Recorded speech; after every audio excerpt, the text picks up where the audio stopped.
且慢！本府还要请驸马爷认几个人，代请香莲母子。是。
是谁叫你来贪污本宫的？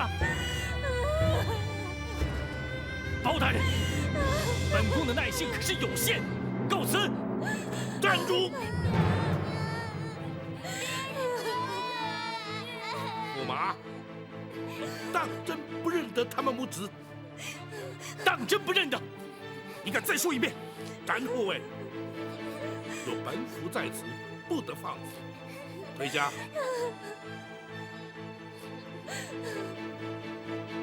张龙、赵虎在，将秦香莲母子带回房中，妥善安顿。是。来，红妹，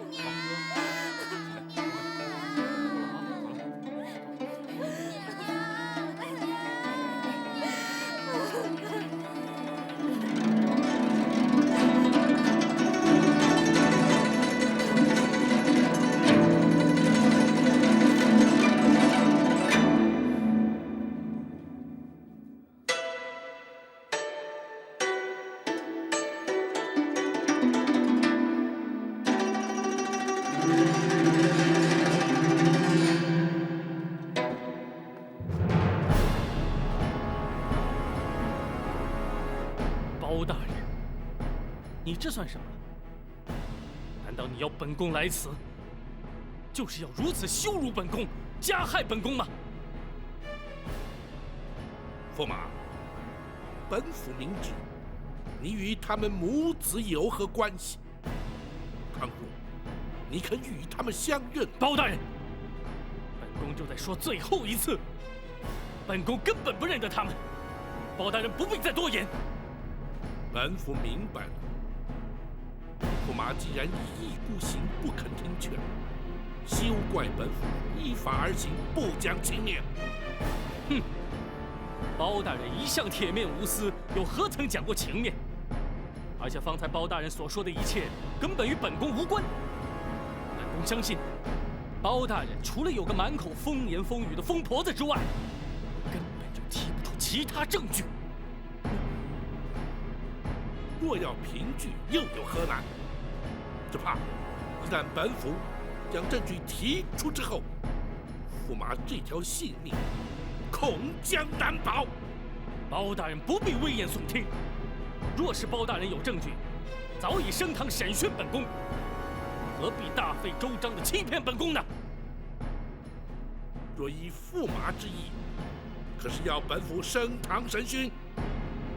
怕的是你不敢审。好，本府待我要看看有何不敢。王朝马汉，在，传令升堂。是。公主驾到。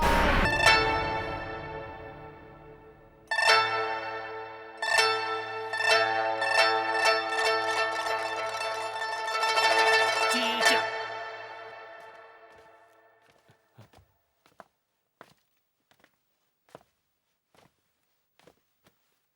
开封府府尹包拯参见公主。包拯，你将驸马爷带到开封府来，想干什么？回公主，驸马涉及一桩情案。住口！依我大宋律法，皇亲国戚犯法必须交由大理寺审理，而轮不到你开封府多事。倘若驸马果真有罪，你将全案移交大理寺，由大理寺到我驸马府提人。魏总管，奴婢在。将驸马送回府去。有谁敢阻拦，就告他个挟持公主驸马、欺君罔上之罪。奴婢遵命。提驾回府。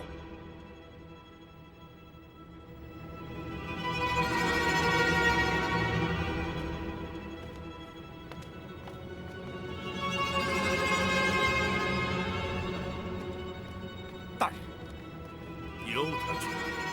那陈世美简直禽兽不如，展昭已经忍无可忍。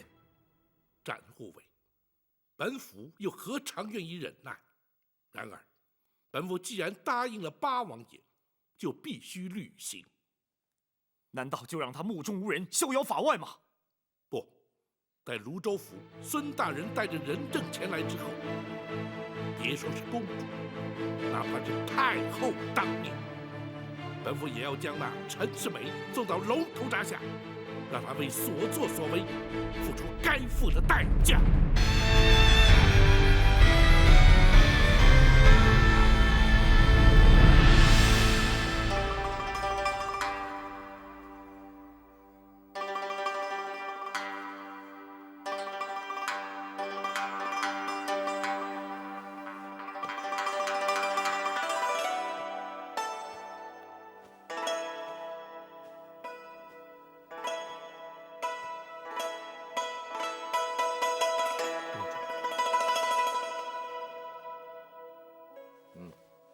是。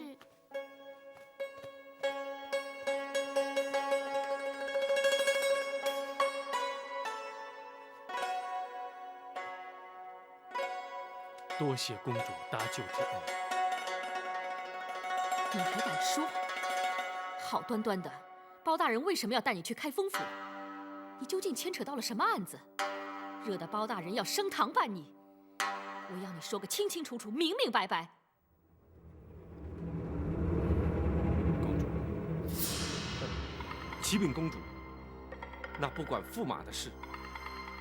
开封府是有一桩案子牵扯上驸马，可是与驸马无关，完全是那包大人弄错。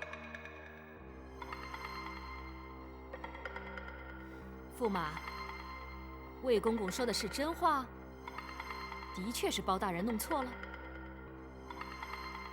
不，包大人没有弄错。魏明说的不是实情。驸马爷，你这是干什么？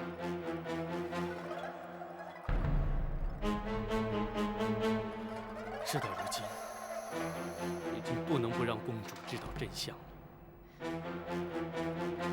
什么真相？驸马，你……我刚才已经想清楚了，包大人一定已经查明了真相，而且掌握了足够的证据，否则他是不会对我采取行动的。驸马，你在说什么？究竟发生了什么事？公主，接下来我要说的，恐怕你难以接受，但是我非说不可。你说，我必须弄个清楚。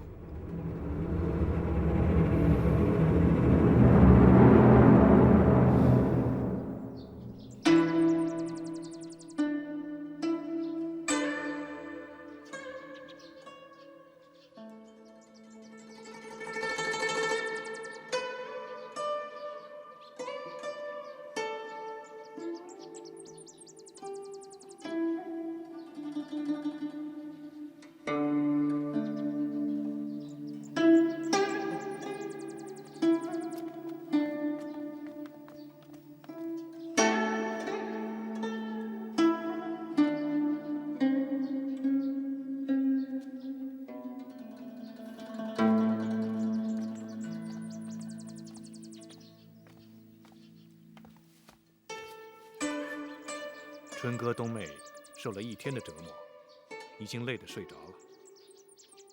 张龙和赵虎正在陪着他们。你心中要是有什么不快，就发泄出来吧，别憋着。我心已死，泪已流干了，不会再为他流一滴眼泪。真是没有想到，他竟然这么无情。他不仅无情，简直就是无耻。倘若以我当年的江湖习惯，早就让他血溅当场。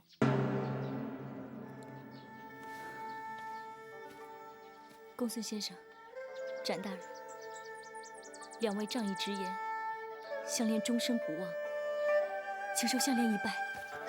哎呀，切莫如此，你快起来吧。我本想带着孩子回乡下去，成全于他，可谁知道，他竟然连自己的儿女都不放过。项链实在是没有办法，才回来找包大人。大人一定会为你做主。一旦人证到了京城，大人必定会将他拘捕到案。你快起来吧。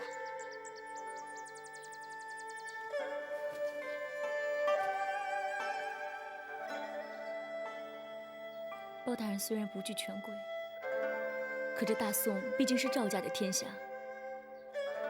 万一公主拿皇室之尊向包大人施压，那包大人又岂能与之抗衡？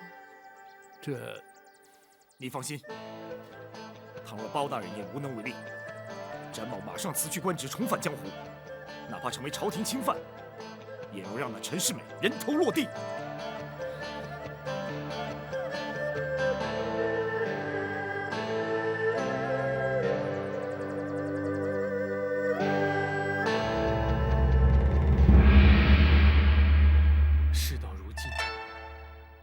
包大人一定不会放过我的。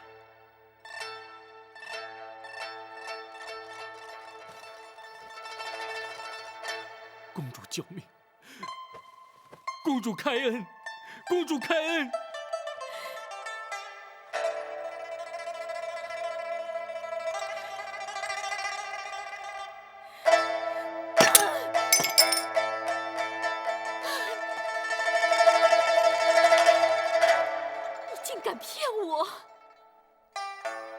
既然你在家乡已经娶了亲，又有了儿女，你为什么还要接受皇上的赐婚？你为什么要不惜冒名顶替，受召为驸马？难道你以为这一切就不会有戳穿的这一天？难道你想骗我一辈子？公主息怒，千万不要动了胎气。你给我住嘴！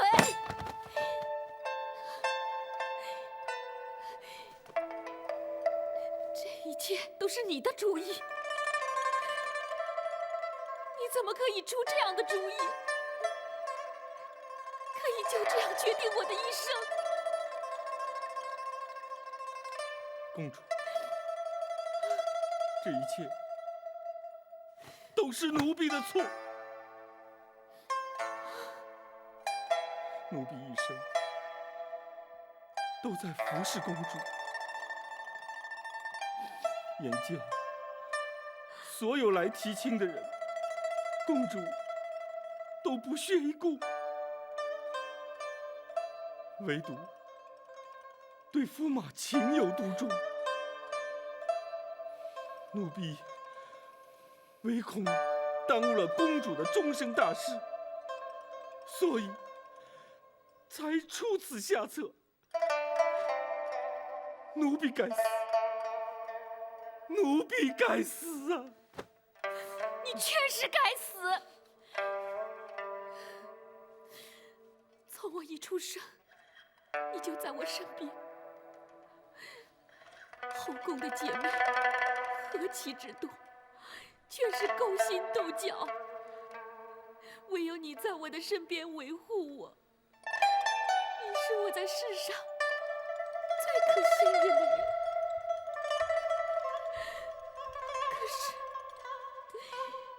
可是现在你帮我安排了这样一桩婚姻，面对这样的事实，你让我怎么办？你怎么可以这样对待我？你们为什么这样对我？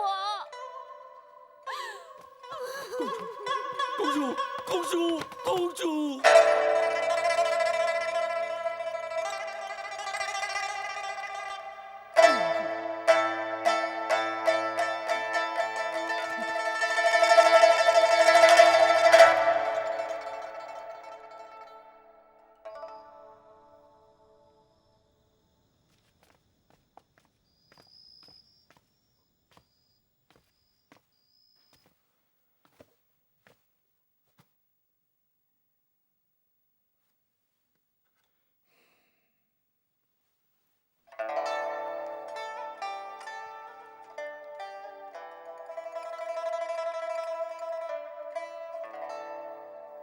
小雪，魏总管，公主不肯吃，那你们先撤了，你们也下。是。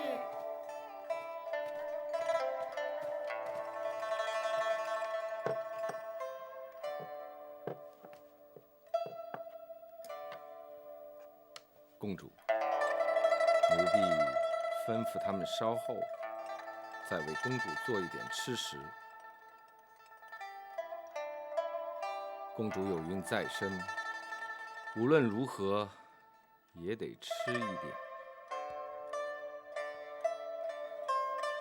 奴婢知道，公主心里还在生气，可事到如今，总要想个办法来解决呀。虽然皇亲国戚犯法，有大理寺审讯判罪，可包大人手中御赐的铡刀，好似圣旨在握。如果包大人这次执意要对驸马不利，那驸马爷将难逃一死。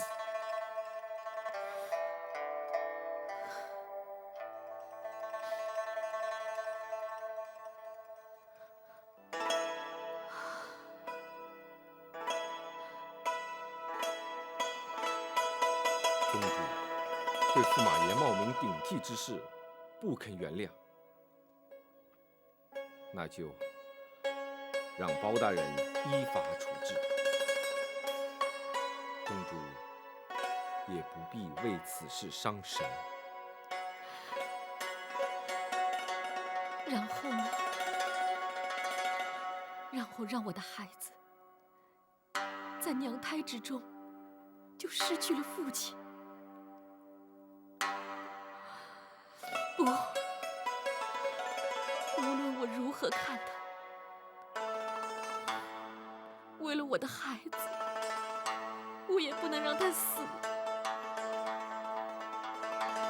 既然如此，公主就要想办法救他。救？怎么救？既然包大人有皇上赐的铡刀，就握有生杀大权。我虽为当朝公主，但是我又如何与圣旨相抗衡？太后，只有太后可以救他。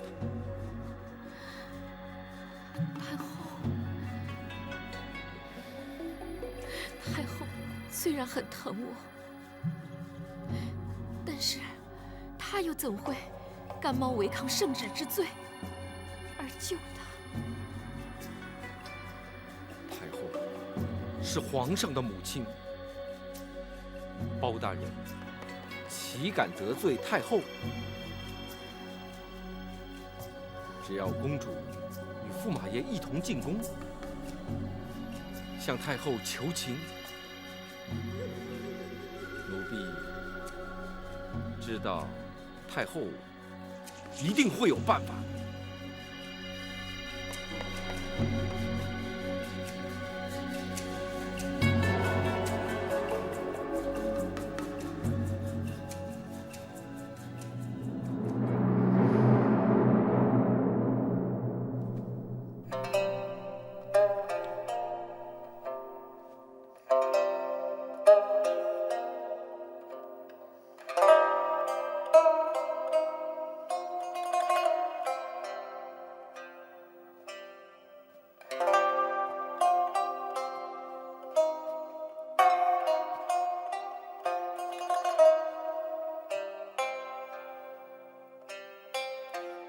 驸马爷，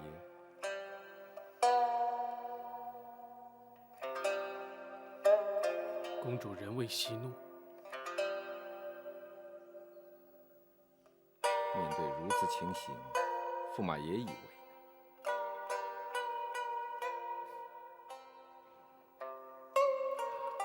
这也难怪，我当初一贪念，如今遭此报应，我也无话可说，只有等候包大人上门了。不，公主愿意救你。什么？你说公主肯原谅我？那倒未必，只是为了尚未出生的孩子，公主愿意与驸马一同进宫，去求太后。求太后有用吗？有用，只要皇家出面，不追究你停妻再娶的欺君之罪，那包大人也无可奈何。可是，还牵扯到好几条人命呢。那是我的事，我不会让包大人追到你的头上。不，你必须让我知道你打算怎么做，否则我无法安心的。你真的想知道吗？当然，我不信包大人不会追究。人命关天，就算太后出面，也未必有用。如果我一人承担，坦白认罪，并且说明驸马爷是在奴婢的威逼之下不得不冒名顶替，那包大人又如何追究呢？可如果你这么做，你是必死无疑啊。那又如何？只要驸马爷日后对公主忠贞不二，那奴婢已经心满意足了。魏明，你为何要这么做？为了公主。这个理由实在太牵强，我不能明白。那是驸马不明白像奴婢这样的阉人宦官的心境。我自幼净身入宫，从此就注定了我不男不女、无儿无后的命运。在宫中，太监是伺候皇家的奴婢，纵使有些人蒙主宠幸，甚至权倾一时，然而说回来，无人将我们视之为人。公主是先皇晚年临幸的嫔妃所生，她出生后不久，母亲就去世了。随后，先皇也驾崩西归。是我把他抚养长大成人。虽然公主身在皇宫，可她自小就是一个无父无母的孤儿，而我既是她的爹，又是她的娘。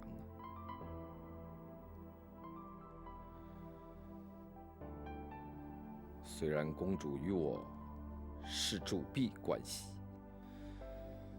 可我一直视她为唯一的亲人。只要她想要什么，我会想尽一切办法给她，其中包含于你。她想招你为驸马，我也做了。如今公主想救我也会心甘情愿地让她如愿以偿。魏明，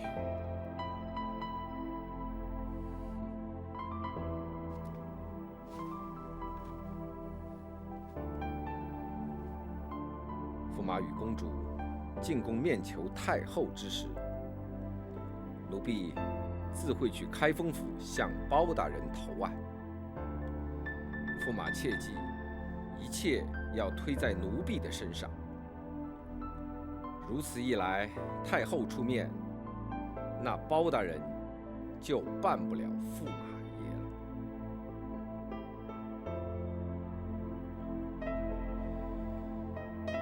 奴婢此去开封府，不可能活着回来。驸马爷一定要答应奴婢，一生一世地照顾公主，永无二心。否则，奴婢纵死九泉，化为厉鬼，也不会轻易地将你放过。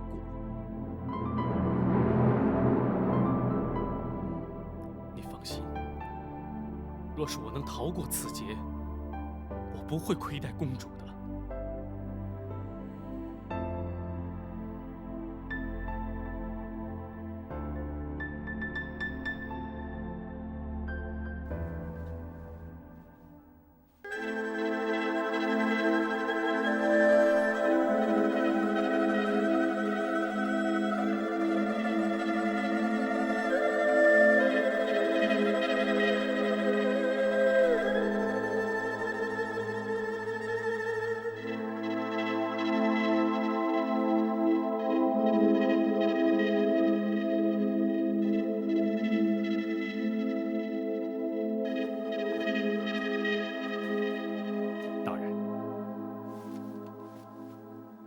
公孙先生来得正好。依公孙先生推断，泸州府孙大人赶抵京城，约莫在什么时候？大人，学生是在今天早上，命人以马不停蹄的接驳方式，将大人的书信送往泸州。相信现在孙大人已经看到了。倘若明日一早出发，快则明晚，慢则后日清晨便可抵达。如此说来，只要再等一日，白云寺的仁政就可以抵达京城了。正是。展护卫与公孙先生联袂而来，可是有事要见本府。属下想知道，此案是否会因为皇家介入，而可能让陈世美逍遥法外？展护卫何以有此一问？今日公主闯进了开封府，带走了陈世美。他日纵使有了人证，大人也难以把她绳之于法，而必须交由大理寺审讯。到时，她就能安然脱身。不，皇上御赐的3口铡刀有先斩后奏之权，本府依然可以办他。倘若太后亲临，阻止行刑呢？太后虽是皇上生母，地位崇高，但太后并无干政之权，本府依然可以依法行刑。倘若皇上降旨，赦免于他呢？展护卫究竟意所何指？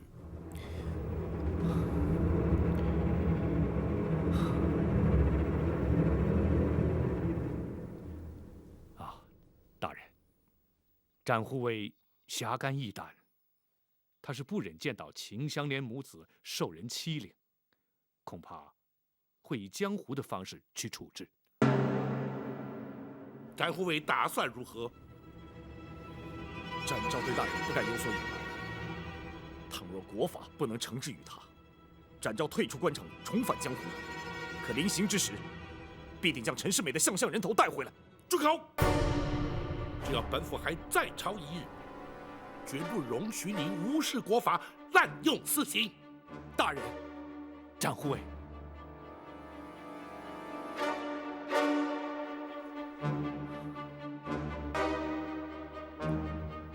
大人，展护卫他只是不平则鸣，并非有意藐视王法。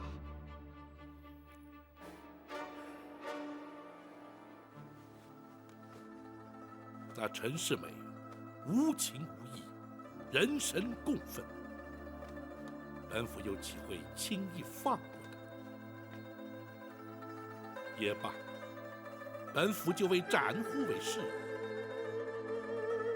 倘若皇上亲自下旨特赦，本府定会据理力争。倘若力争不成，本府自会罢官退营，远离仕途。那时，本府已非朝廷命官，又怎能顾得陈世美是生是死？又岂能论断是国法，亦或是私刑？大人，并非展昭一时鲁莽，只是气愤难平。展护卫，人同此心，心同此理。若不如此，何来天理公义？然而，若问本府用心为何，当然是依法而行，绝无例外。展护卫，仁政后日便可抵达京城，你何不再稍作忍耐？是。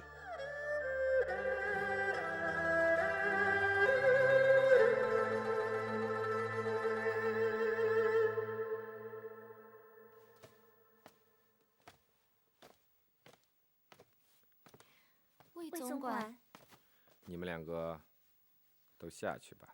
是。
公主，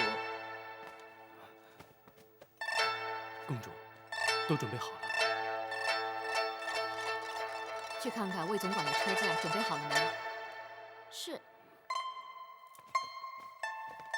去我的房间拿2条手帕备用。是。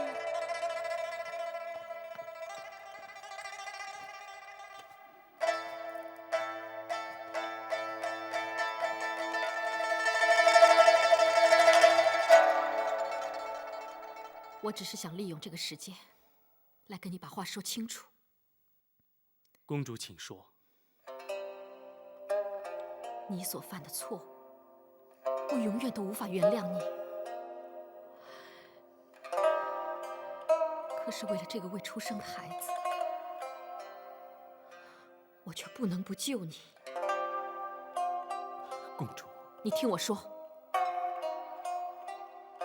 我了解母后的性格，她不会为了你连国法都不顾，可她却会在乎这个孩子。我为了这个孩子去求他出面帮忙，如果他真的肯帮忙，你要永远记住，是这个孩子救了你。将来无论如何，你也不能像对待你原来儿女那样去对待他。不会，我绝对不会辜负这个孩子。你不必辩解，我相信。当初你和秦香莲生的第一个孩子出世的时候，你也不会想到今天你会不肯认他。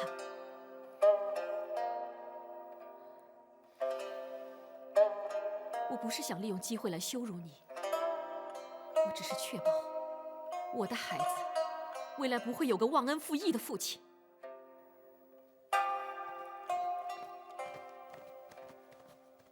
启禀公主。公主，车驾已备好，公主可以起驾进宫了。魏公公，你确定你不随我一起进宫？公主明白，奴婢还要去开封府。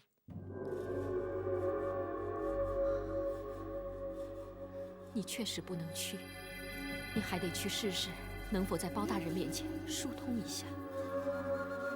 奴婢尽量试试。驸马爷，公主有孕在身，还望驸马爷一路上多多照顾。本宫明白。公主，保重。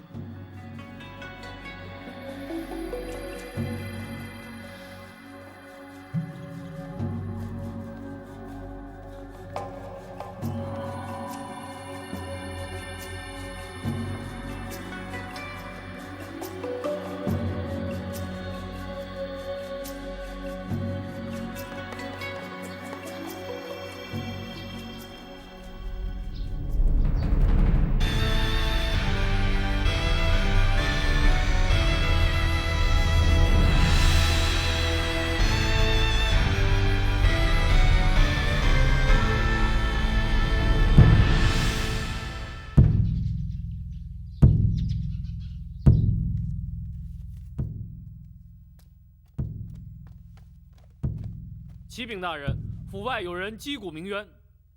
是什么人？回大人，是驸马府总管魏明。将他带到厅中说。是。王朝马汉，在。请公孙先生立刻前往花厅。是。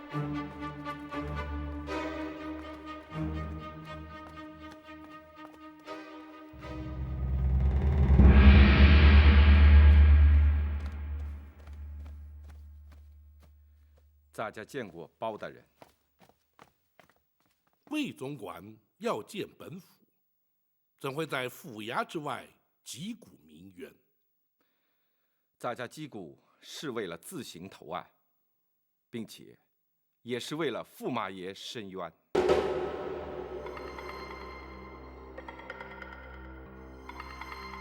魏总管所谓的投案，指的是哪一桩案件？合肥白云寺陈世美，舒城县陈家村的地保陈春，以及驸马府侍卫韩琦的3条命案。你方才所谓的替驸马爷申冤，又指的是何冤？大家所言的3条命案，均与驸马爷无关，可包大人却暗指驸马涉案，这便是驸马爷之冤了。好，既然你前来投案申冤，本府就听听你的说辞为何。难道包大人要咱家在此处说吗？若依你之意呢？咱家自行投案是关乎于人命的大案，包大人不升堂提审，这岂不是有违常理吗？你是要本府升堂审讯于你？不错，公堂之上，众目睽睽，一问一答，俱皆登录归案，即可免了包大人日后清理整个案件的麻烦，咱家也不必一再重复，这岂不是彼此有利吗？你倒是有备而来。咱家是自行投案，不是被包大人抓捕归案，咱家自然是有所准备。好，既然如此，王朝马汉、张龙、赵虎，对，传令升堂。是。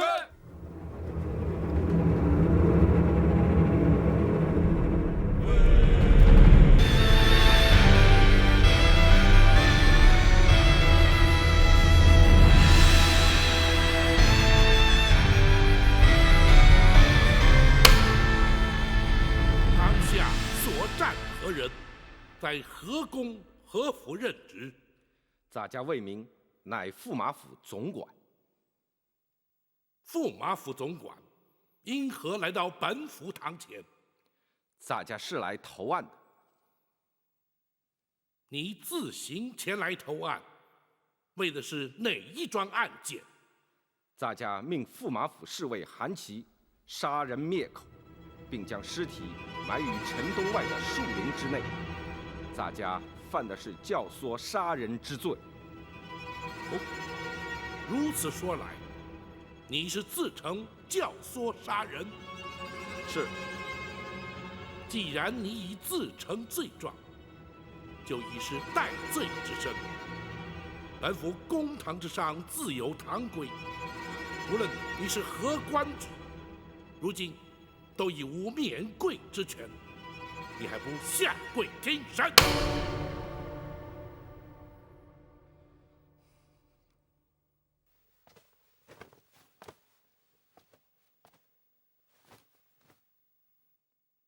魏明，犯官在。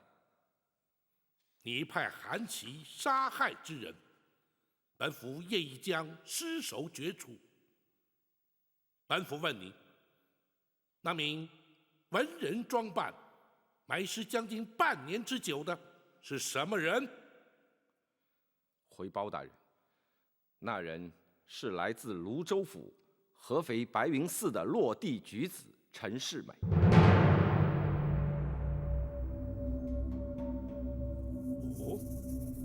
可是与驸马同名同姓。正是。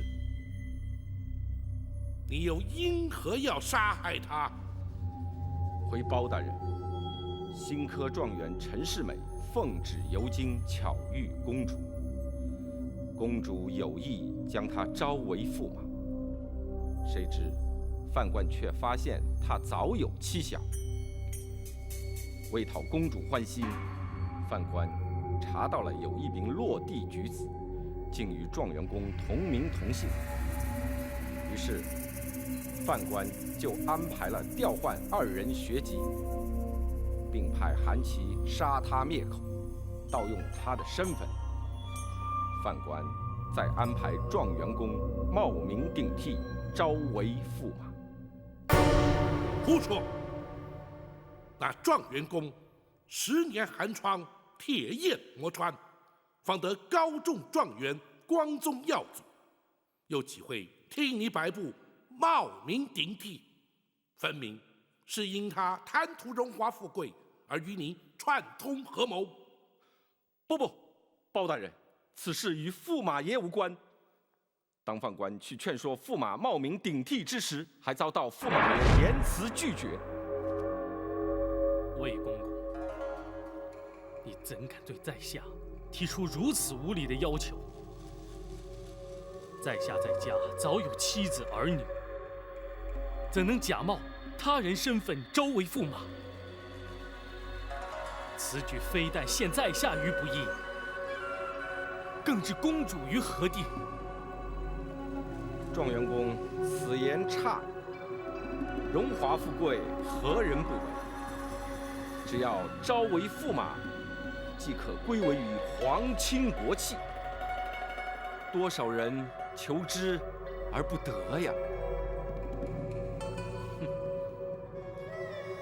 在下虽出身寒门，但却对荣华富贵不屑一顾。半生苦读，金榜题名，为的是光宗耀祖，择英妻儿。如今却要在下冒名顶替，其糟糠于不顾，在下怎能从命？魏公公若是再敢提此事，休怪世美不顾颜面，将魏公公逐出门外。状元公，洒家为了不让公主失望，已把一切安排妥当。如状元公执意不肯，那洒家为求自保，不得不将状元公杀之灭口。在下读圣贤书，深知该有所为，有所不为。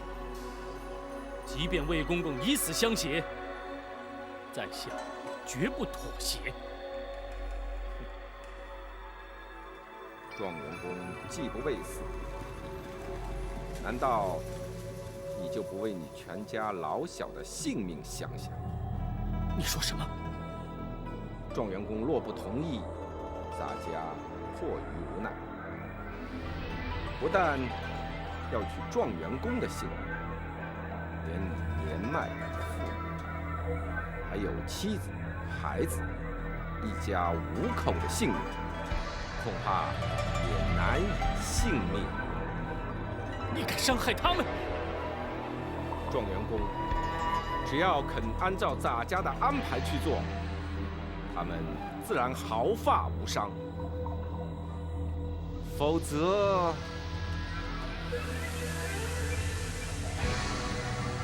犯官以状元公的一家老小性命为要挟，状元公无奈之下，只得从命。那陈世美是否因你妖侠而冒名顶替，与你投案无关，本府暂不追究。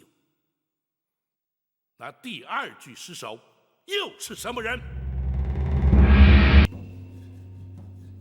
那人是来自泸州府舒城县陈家村的地保陈春。你又因何要杀他？回包大人，那陈春是包大人传来验证驸马身份的人证。犯官本来与他素不相识，谁知在包大人来驸马府的前一天，他突然独自一人来找犯官。就是他。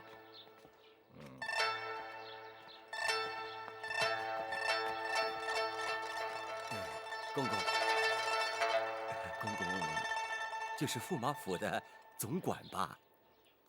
洒家便是。你是谁？找洒家有何事？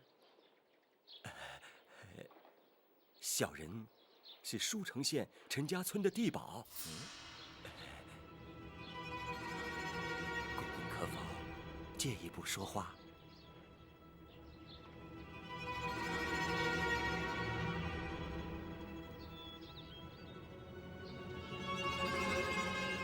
你找洒家到底有什么事儿？你就明说吧。是，小人是开封府包大人专程从陈家村请来的。包大人请你来开封府，关洒家何事？和公公当然有关系。明天，小人将随包大人一起来驸马府。包大人来驸马府干什么？包大人要小人前来驸马府认人。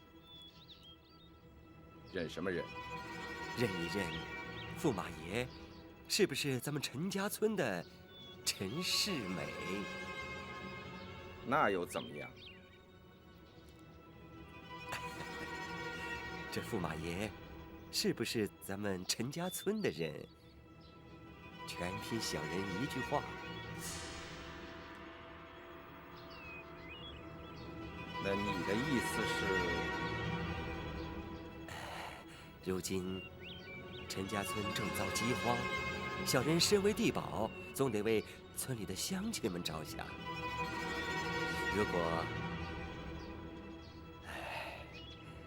如果有50两纹银帮助乡亲们度过饥荒的话，我明白了。如果咱家肯出50两，帮助陈家村的灾民，那你又如何回报咱家呢？明天见到驸马爷的时候，小人就肯定会发现，跟他从未见过面。范官为了不让驸马的身份被揭穿，只能接受陈春的勒索，所以他在包大人面前做了伪证。既然那陈春已被你收买做下伪证，你为何还要派韩琦去将他杀害？那陈春贪得无厌，他还想索取500两。范官担心他虚索无度，后患无穷，所以才派人杀他灭口。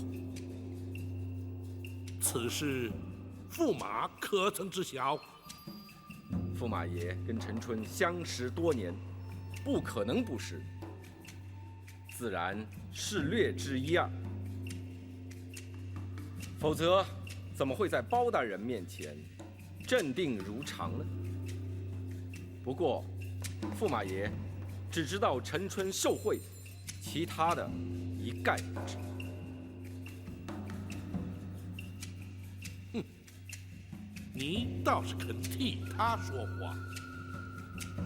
范官是实话实说。本府再来问你，那秦香莲不忍见陈世美身首异处，而谎称驸马不是他的夫婿，而且他母子3人也已离开京城返乡，你为何还要派韩琦追杀他们？那韩琦又是怎会自尽身亡？那秦香莲在开封府击鼓鸣冤，范官早已收到密报。虽然秦香莲没有揭穿驸马的真实身份，但永远是个威胁。范官为了永除后患，派韩琦去追杀他们。至于韩琦为何自尽身亡，那范官就不得已而知了。难道这些事，驸马爷全不知情？这都是范官个人所为，驸马爷的确毫不知情。哼，照你所说，莫非是要替他脱罪不成？包大人，范官毫无此意，请包大人明察。那么本府倒要问你，这3条人命与诸多官职，本府君尚未将你列入嫌犯之列，你却为何主动前来投案？若不是企图为他人脱罪，又怎会如此？包大人断案如神，世人皆知。既然此案包大人已经着手追查，范官心知没有侥幸心理，与其让包大人查捕归案，还不如自行投案，或许还能减轻其刑。以你自己所公认的罪行，只怕难逃一死。既然犯官难逃死罪，又何必让驸马爷受到无辜的牵连？公主有孕在身，犯官怎么能忍心？包大人，犯官犯的是教唆杀人之罪，望包大人依法处置，而不必再牵扯上任何人了。也罢，既然你已认罪，公孙先生，学生在，让他画押。是。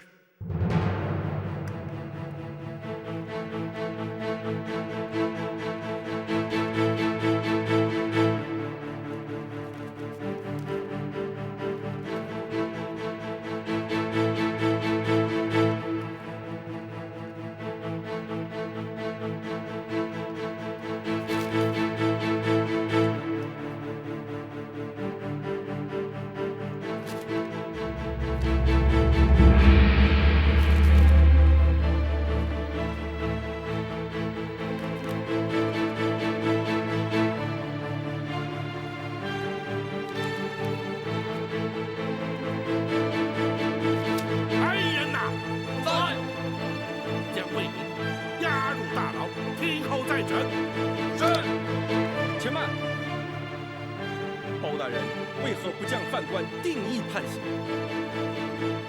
你自行投案，自成罪状，本府皆已登录在案，而且由你当堂画押。日后那陈世美具体到案之时，自会并案再审。犯官说过，一切都是跟驸马爷无关的呀。有关无关，本府自会审断，与你何干？退堂。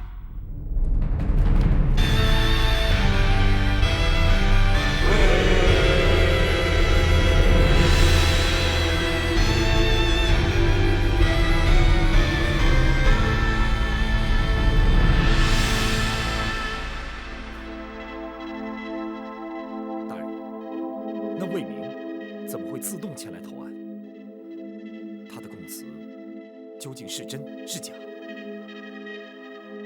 真中有假，假中带真，整篇证词之中，真假夹杂，而其中共通的目的，就是尽量设法让陈世美摆脱涉案的嫌疑。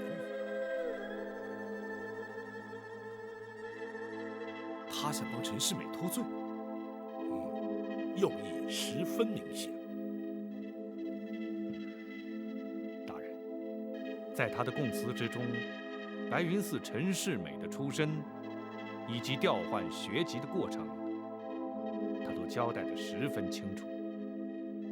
原本大人要提出凭证，还得费些周章，如今他却主动供认，想必是另有目的。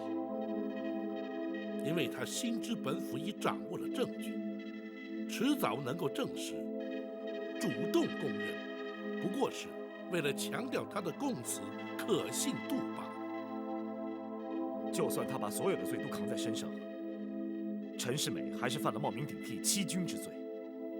他魏明自动前来投案，也不可能让陈世美逍遥法外。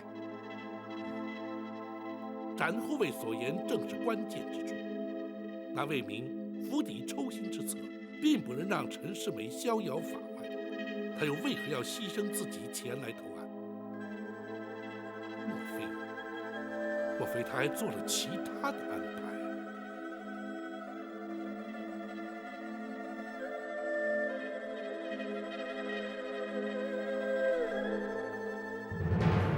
陈世美，你好大的胆子！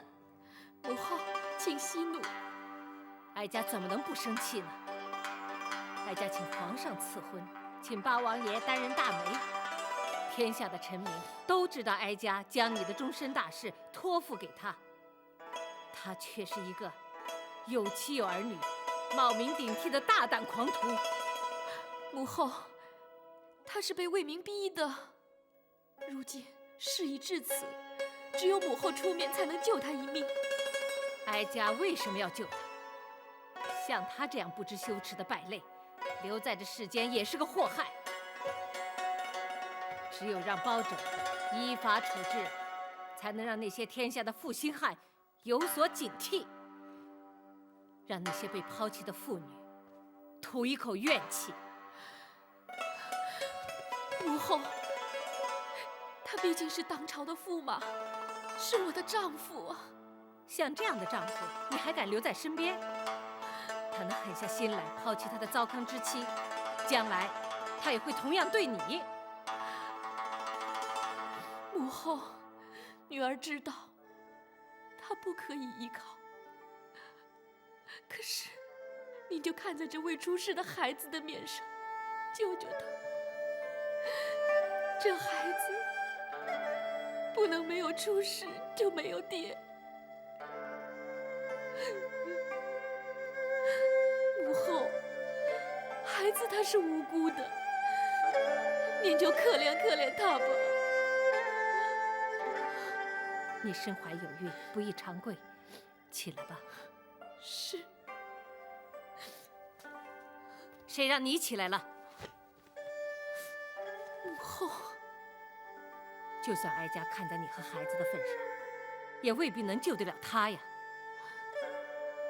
母后，您身为国母，怎么会救不了他？那包拯一向铁面无私，就如你刚才所说，这中间还牵扯了几条命案。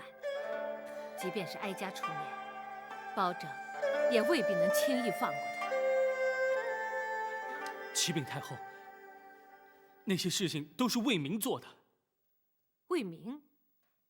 对了，这件事情的始作俑者就是他，为何他没有来啊？魏明他要去开封府，试着向包大人疏通一下。绝不可能，包拯绝不可能徇私枉法。不，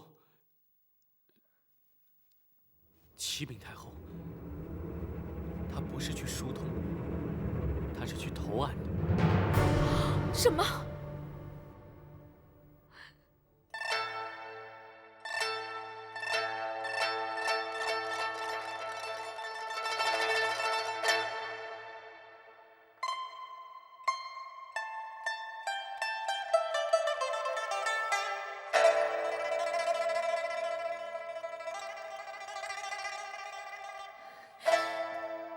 魏公公竟然牺牲他自己，你……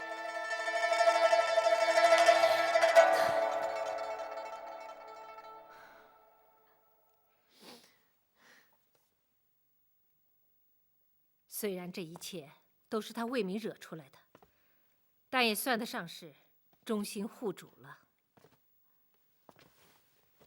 母后，魏公公他这么做有用吗？哀家明白他的用意，他是将刑案部分扛在自己身上，剩下的就要看皇家如何打算了。皇家能怎么做？倘若冒名顶替的罪责都由魏明来承担，那么驸马纵然有错，也是被动的。倘若皇家不予追究，皇上又肯特赦于你，或许你还能留住这条性命。太后开恩，太后开恩！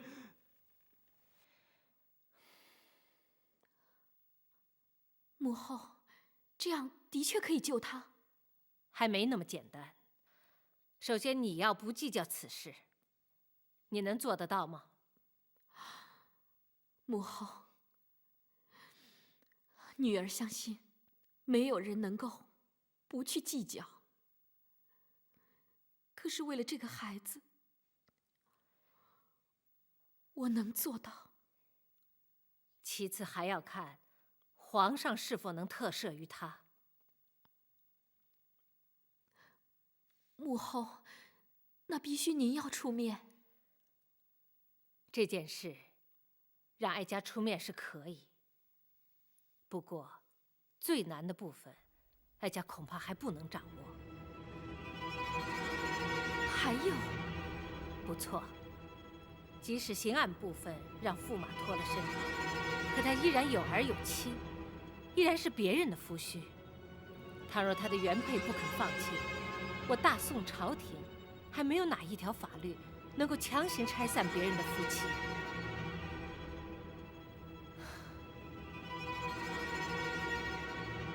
这件事情还得从长计议，你们先回去吧，让哀家再好好想一想。是，多谢母后。